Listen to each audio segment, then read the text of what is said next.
বিপুল উৎসাহ উদ্দীপনার মধ্য দিয়ে লন্ডন বাংলা প্রেস ক্লাব বার্ষিক অভ্যন্তরীণ ক্রীড়া প্রতিযোগিতা 2026 অনুষ্ঠিত হয়েছে। গত রবিবার প্রেস ক্লাব কার্যালয়ে এই প্রতিযোগিতায় দাবা, ক্যারাম ও লুডো খেলায় বিপুল সংখ্যক সদস্য অংশগ্রহণ করেন। প্রতিযোগিতায় দাবায় চ্যাম্পিয়ন হয়েছেন শামীম আহমেদ এবং রানার্স আপ আসাদুজ্জামান মুকুল। ক্যারাম প্রতিযোগিতায় চ্যাম্পিয়ন হয়েছেন মাহবুবুর রহমান ও রানার্স আপ শামসুল ইসলাম এবং লুডো প্রতিযোগিতায় চ্যাম্পিয়ন হয়েছেন বুলবুল হাসান ও রানার্স আপ হয়েছেন বাহারুদ্দিন। টুর্নামেন্ট শেষে বিজয়ীদের হাতে আনুষ্ঠানিকভাবে পুরস্কার তুলে দেন প্রেস ক্লাব সভাপতি ব্যারিস্টার তারেক চৌধুরী ও সাধারণ সম্পাদক আকরাম হোসাইন।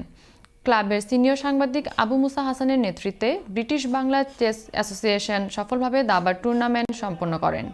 এবারের অভ্যন্তরীণ ক্রীড়া প্রতিযোগিতা সাব কমিটিতে ছিলেন লন্ডন বাংলা প্রেস ক্লাবের সিনিয়র সহসভাপতি তাইসির মাহমুদ, সহসভাপতি আহাদ চৌধুরী বাবু, নির্বাহী সদস্য সাইদুর রহমান সোহেল এবং এনাম চৌধুরী।